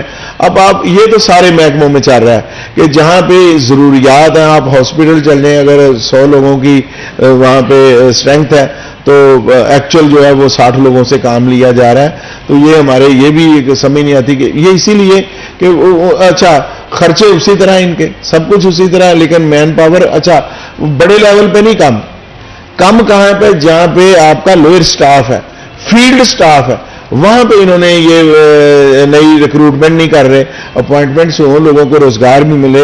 अच्छा, आपके पास एक फैसलाबाद में 1 लाख टीचर की जरूरत है, मुख्तलिफ उसमें कॉलेज भी हैं, यूनिवर्सिटीज भी हैं और स्कूल भी हैं, और कई सालों से यहाँ इन्होंने अपॉइंटमेंट्स नहीं हो रही। तो ये इसमें है जो आपने सवाल किया है कि 1 करोड़ रुपए का अगर बिल है तो वो, अब मुझे बताएं, एक आम कंज्यूमर में और इंडस्ट्रियलिस्ट में कोई फर्क है? वो भी आपका कंज्यूमर है, वो भी आपका कंज्यूमर है। अब मसला क्या है कि वो 1 करोड़ एक्चुअल बिल उसका 20 लाख था, वो 1 करोड़ हो गया, आपने उसको 4 टाइम बढ़ा दिया है। अब जब 4 टाइम हो गया तो फिर वो आपसे किस्तें करवाने आएगा, वो करेगा क्या? और आपकी इतला के लिए हनान साहब, इंडस्ट्री आपकी तकरीबन इस वक्त बंद हो रही है। लोग इसको उस नजरिए से नहीं आप देखते कि यार 4 पैसे लगा के कुछ कमा भी ले। नहीं, आपकी पावर जूम बंद है, आपकी बहुत सारी इंडस्ट्री बंद है, और उसकी वजह यही है कि आपकी बिजली इतनी महंगी और गैस और है नहीं। अच्छा राव साहब, ये जो गैस की लोड शेडिंग शुरू हो गई है वो भी गर्मियों में, लोग घरों पे तो खाने पकाने का कर रहे हैं, लेकिन जो मिल्स मालकान हैं वो भी बड़े परेशान नजर आते हैं। नहीं, अब मुझे बताएं कि लोग तरक्की की तरफ जाते हैं या पीछे जाते हैं? अब मुझे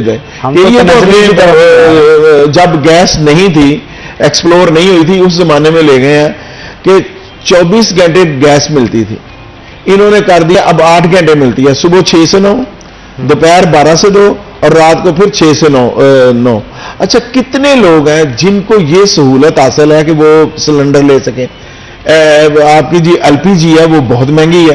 अब पहले तो वो 8-10 हज़ार का सिलेंडर खाली जो है वो खरीदे, उसके बाद 300 रुपए केजी या 350 रुपए केजी उसकी है कीमत एलपीजी। अच्छा, वो पैसे कहां से लेके आए? एक उसके पास सोर्स है, उसने मीटर लगवाया, गैस का कनेक्शन लिया, अब गैस आपने बंद कर दी। मसलन सुबह आपने बच्चों को दे दिया, कहीं पे आपने शाम को शिफ्ट पे जाना है, अगर रात को आपके गेस्ट आ जाएं, अच्छा उस पर पास हिम्मत नहीं है कि मैं होटल से खाना ले आऊं। मैं नहीं समझता कि ये, अच्छा ये इन्होंने किया, बिल्कुल आपने सही बात कही कि ये गर्मियों में हो रहा है, आगे सर्दियां आ रही हैं तो वहां क्या करेंगे? ये तो ये शुगल ही करेंगे, हाँ, बस के आई और उसमें भी चोरी है, बहुत ज्यादा चोरी है, बल्कि बकायदा टीमें निकलती हैं इनकी जो महकमे के लोगों की है कि आओ जी मीटर अच्छा, बंद ये करा दो। एक और चीज राव साहब जरा बताएं, ये घरों में सुना है पंप भी लगे होते हैं गैस को खींचने वाले, इज दैट ट्रू? ये हाँ नहीं है वो, लेकिन वो मेरा ख्याल है माइनस कोई परसेंटेज होगी हर बंदे के पास। वो देखिए ये जो जितनी चीजें हैं ना जी, ये अफोर्डेबल क्लास जो है वो ही कर सकती है। आम बंदे को तो इन चीजों का भी नहीं पता कि वो जी मैं शक करने वाला जो है वो लेके आना है, वो भी नहीं है। मैं नहीं समझता, कंप्रेसर उसे कहते हैं, तो वो शक्कर सा होता है, वो लगा देते हैं। देखा मैंने भी नहीं आज तक कि वो कैसा है, लेकिन सुना है कि होता है। लेकिन ये कितने लोग हैं, बहुत कम लोग हैं, और उसमें भी हादसे का खतरा रहता है कि वो फटने ब्लास्ट हो सकता है, प्रेशर कंपोज करता है। इसलिए लोग जो आम बंदा है वो तो इसे यूज नहीं करता, इसे भी वही लोग यूज करते हैं। अच्छा वो भी होता है कि अगर आप गैस सप्लाई आ रही हो तो वो ज्यादा खींच ले। अब जब आपने गैस पीछे से बंद ही कर दी है तो वो गैस कहां से उसे सक करेगा? तो ये नहीं, ये वो टूल है जो चंद लोग इस्तेमाल करते हैं। एक्चुअल है कि रियासत की जिम्मेदारी क्या है? रियासत की जिम्मेदारी है कि अपने लोगों को तमाम वो जरूरियात जिंदगी, सहूलियात, यूटिलिटी सर्विसेज प्रोवाइड करना, उनकी जिंदगियों में आसानी पैदा करना। मैं एक फिक्रे में कहूंगा कि अभी पाकिस्तान से जो लोग बाहर शिफ्ट हो रहे हैं, ये मुल्क हमने अंग्रेजों से आजाद करवाया था। अब इस बात को बड़ा सोचने वाली है, सारा पाकिस्तान उन अंग्रेजों के घरों में क्यों रहना चाहता, उनके मुल्कों में क्यों जाना चाहता? ये एक सवालिया निशान है कि ये इस सवाल का जवाब मिलना चाहिए कि हुकूमतें अपने लोगों के पास आ गई थी, वसाइल अपने लोगों के पास आ गए थे, इस सिस्टम को अपने लोगों ने चलाना था, लेकिन अपने लोगों ने इस नहज पे मुल्क को पहुंचा दिया है कि यहां से हर बंदा फ्लाई करना चाहता है कि मैं यूके चला जाऊं, मैं इंग्लैंड चला जाऊं, मैं अमेरिका चले जाऊं, मैं कनाडा चले जाऊं, ऑस्ट्रेलिया चले जाऊं, शेंजन मुल्कों में चले जाऊं। वो पाकिस्तान से निकलना चाहता है। ये क्या है? ये सोचने वाली बात है कि हमारे लोगों को तो चाहिए था कि तब लोग आसानियां थी।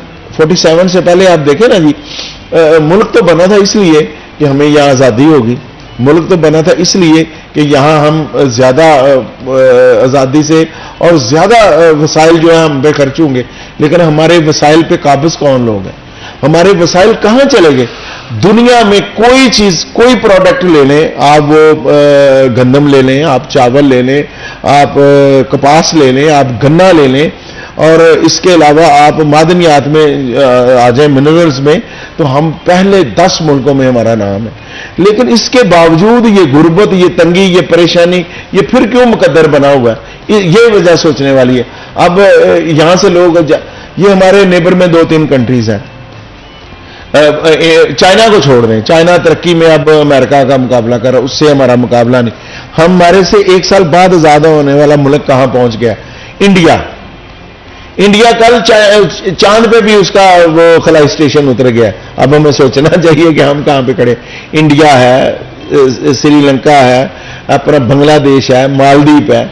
अब मैं आपसे सवाल करता हूं, जब भी ये यूनान के साहिलों पे कश्तियां उल्टती हैं, ये जब भी हादसे होते हैं, कभी इन 3 मुल्कों 4 मुल्कों का कोई बशिंदा वहां से निकला?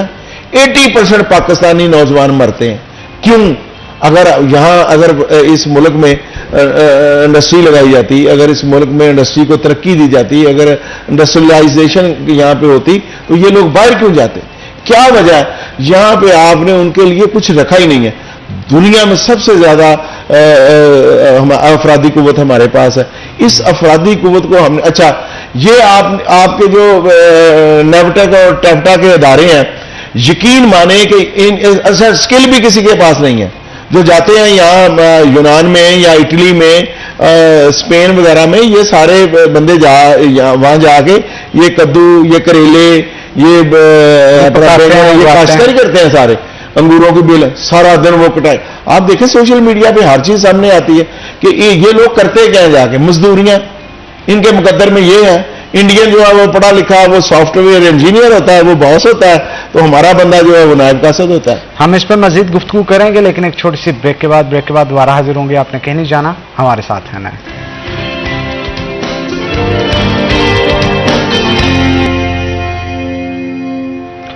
वेलकम बैक नाज़रीन, ब्रेक के बाद खुश आमदीद। राव साहब हमारे साथ मौजूद हैं, मजीद गुफ्तगू उनके साथ करते हैं। राव साहब ये बताइएगा, बहुत सारी तजावीज़ भी आपने बताई, बहुत सारी चीज़ों का एनालिसिस भी किया।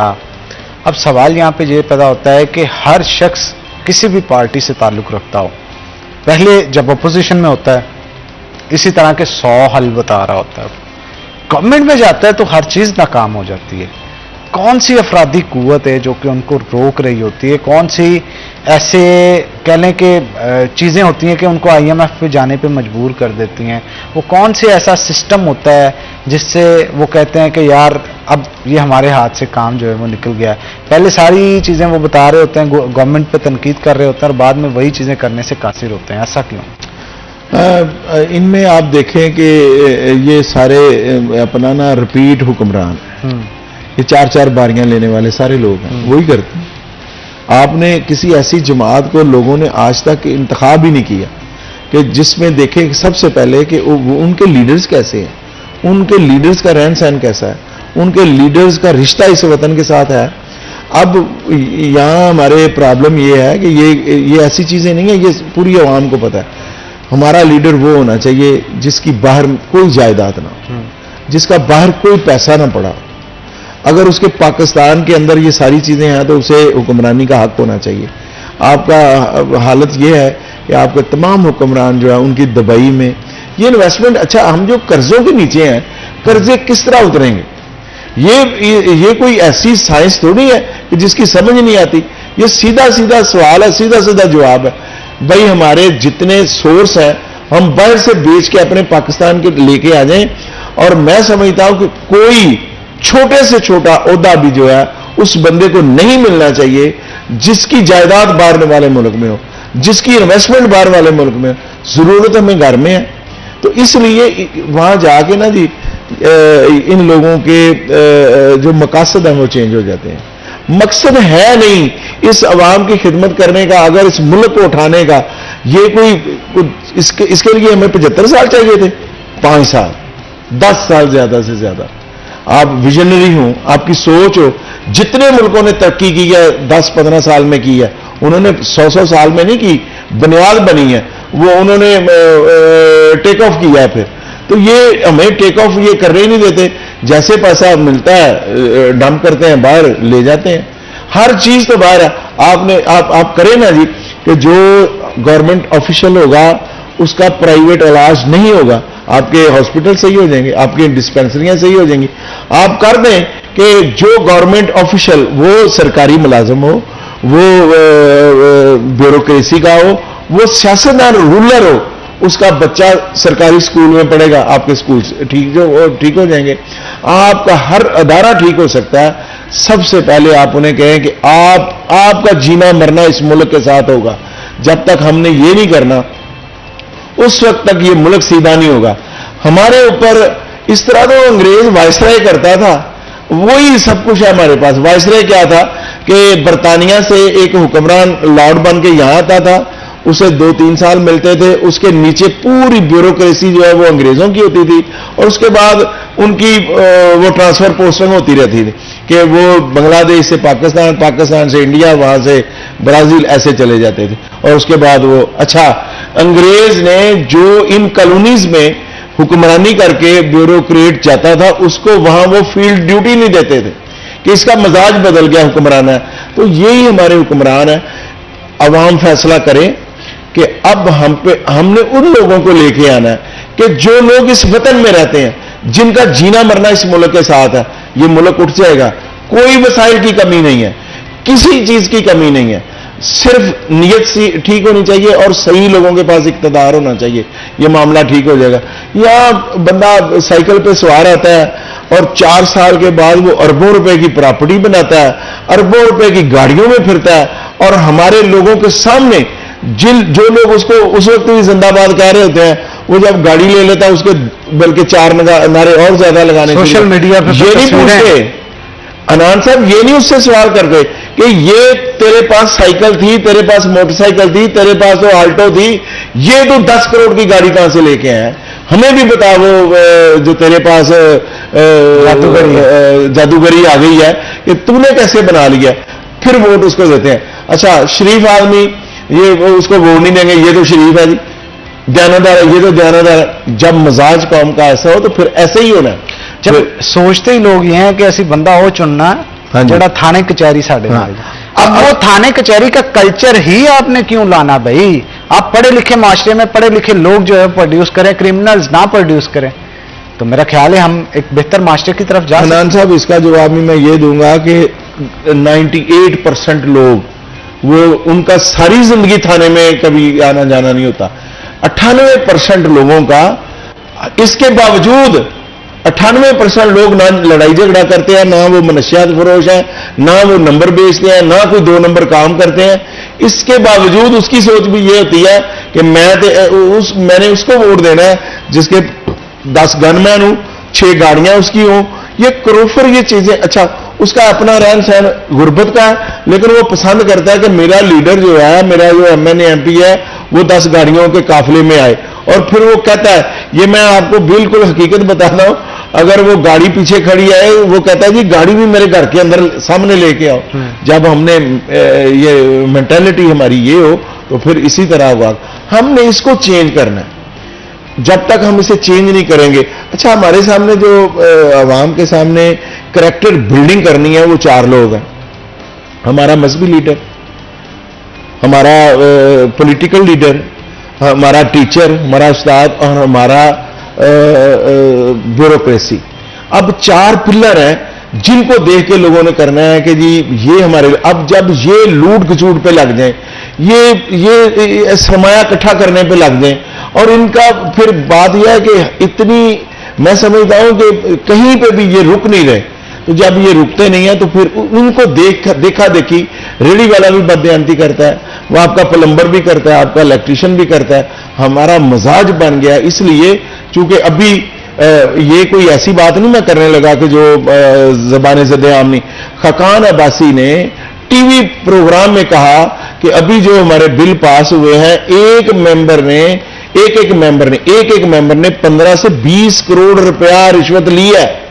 वो टीवी पे बैठे अपनी पार्टी के बारे में कह रहा है कि जी हमारे लोगों ने बिल, ये अभी जो असेंबली से पास हुए जाते जाते 53 बिल्स 2-3 दिन में, तो क्यों नहीं इंक्वायरी होती? और किसी की जूं पे नहीं लिखी, किसी को कुछ नहीं हुआ। ये तो रूटीन का समझा उन्होंने। जब ये रूटीन बन जाए तो फिर ऐसे ही होगा। मुल्क बहुत अच्छा है, लोग बहुत अच्छे हैं। इन लोगों को सिर्फ हमने इनकी लाइन सही करनी है। कौन करेगा? हुक्मरान, जिनको आपने अपना इक्तदार देना है। आप अब सिलेक्शन अपनी कर लें। इलेक्शन आ रहा है, इसमें ये पाकिस्तानी कौम अगर फैसला कर ले, और शौर इसमें बहुत ज्यादा है। वो मैं इसलिए कहूंगा कि ये जो कहते हैं जी ये वोट डालने नहीं निकलते, ये फलां करने नहीं निकलते। मैंने जो अभी रमजान शरीफ में CM पंजाब ने 40 अरब रुपए का पैकेज दिया आटा फ्री का, तो लोग 4-4 किलोमीटर की लाइन में लगे हुए थे, और 3 दिन लोग खड़े रहे हैं एक आटे का थैला फ्री लेने के लिए। बिल्कुल सूरत बस ऐसी हो चुकी है कि लोग जो है वो दिन ब दिन इस सूरत की तरफ जा रहे हैं, गुर्बत से नीचे। इंशाल्लाह आने वाले वक्त में हम उम्मीद रखते हैं कि बेहतरी की तरफ काम जाएगा। बहुत शुक्रिया आपका आज के शो में आने के लिए। इसी के साथ नाज़रीन, आज के प्रोग्राम से अपने मेज़बान हनान बुखारी को दे इजाज़त। फिर होगी आपसे मुलाकात, तब तक के लिए अल्लाह हाफिज।